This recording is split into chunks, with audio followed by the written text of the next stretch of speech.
Male Ortho Ward.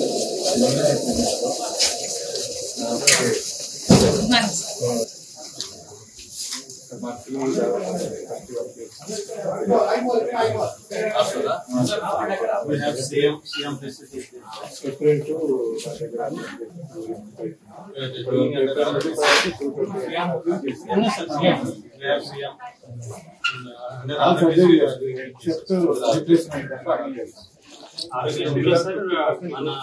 Last 3 months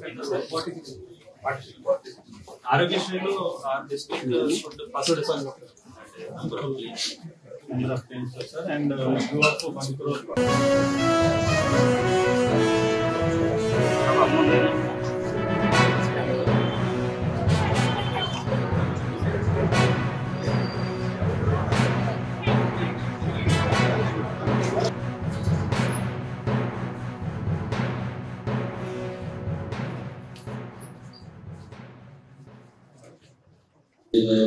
kilometers of radius లో ప్రతి జాగాలో కూడా నష్టపోయాం. రెండోది, I request the revenue department of Nagarjuna to form a committee going into details of the assignment plans last 10 years. What does the Registration Act say with regard to the assigned land registration? Same land registration is you have got the information. In case land availability is there, say 2 acres or 3 acres, small plot, 100 square yard, 80 square yard, you can assign them 6 action plots. You collect the data. Okay, so the next review, you get one of the guarantees the housing scheme to the plot. So let us prepare ourselves for the housing and the plots.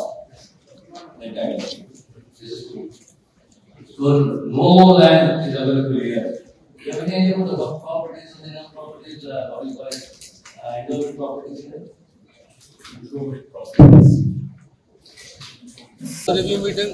మా సహచర మంత్రి వర్యులు యువపల్లి కృష్ణారావు గారు, మా శాసనసభ్యుడు Rajesh Vamsi, doctor Vamsi Krishna గారి, మా కసిరెడ్డి నారాయణ రెడ్డి గారు కానీ, దామోదరన్న పెద్ద మనిషి అందరం కలిసి ఈరోజు ఈ జిల్లాకు సంబంధించిన రివ్యూ ఒక గంటన్నర రివ్యూ చేయడం జరిగింది. ప్రధాన అంశాలు ముఖ్యంగా ఎడ్యుకేషన్, హెల్త్, ట్రైబల్, ఆ తర్వాత రెవెన్యూ, అసైన్డ్ భూములు, ఈఎస్ఐసిసి, ఏ రకంగా మన ప్రాంతాన్ని ఇండస్ట్రియల్ బెల్ట్ గా మార్చాలి, ఎడ్యుకేషన్ పేదవారికి ఏ రకంగా ప్రమాణాలతో కూడిన అందించాలి, ప్రధానంగా ట్రైబల్స్, చెంచులకు సంబంధించి ఆరోగ్య భద్రత బాధ్యత అనేది ప్రభుత్వానికి మెరుగైన వైద్య మేరకు అందించాలి. ఇవన్నీ అంశాలపైన చర్చ జరిగింది. మళ్ళీ మాట్లాడిన తర్వాత 2 వారాల తర్వాత మళ్ళీ వచ్చి విస్తృతంగా ఈ అంశాలపైన రివ్యూ చేసుకున్నారు. ధన్యవాదాలు. Review meeting. మా సహచర మంత్రి వర్యులు యువపల్లి కృష్ణారావు గారు, మా శాసనసభ్యుడు రాజేష్ వంశీ, డాక్టర్ వంశీ కృష్ణ గారి, మా కసిరెడ్డి నారాయణ రెడ్డి గారు కానీ, దామోదరన్న పెద్ద మనిషి అందరం కలిసి ఈరోజు ఈ జిల్లాకు సంబంధించిన రివ్యూ ఒక గంటన్నర రివ్యూ చేయడం జరిగింది. ప్రధాన అంశాలు ముఖ్యంగా ఎడ్యుకేషన్, హెల్త్, ట్రైబల్, ఆ తర్వాత రెవెన్యూ, అసైన్డ్ భూములు, ఈఎస్ఐసిసి, ఏ రకంగా మన ప్రాంతాన్ని ఇండస్ట్రియల్ బెల్ట్ గా మార్చాలి, ఎడ్యుకేషన్ పేదవారికి ఏ రకంగా ప్రమాణాలతో కూడిన అందించాలి, ప్రధానంగా ట్రైబల్స్, చెంచులకు సంబంధించి ఆరోగ్య భద్రత బాధ్యత అనేది ప్రభుత్వానికి మెరుగైన వైద్య మేరకు అందించాలి. ఇవన్నీ అంశాలపైన చర్చ జరిగింది. మళ్ళీ మాట్లాడిన తర్వాత 2 వారాల తర్వాత మళ్ళీ వచ్చి విస్తృతంగా ఈ అంశాలపైన రివ్యూ చేసుకున్నారు. ధన్యవాదాలు.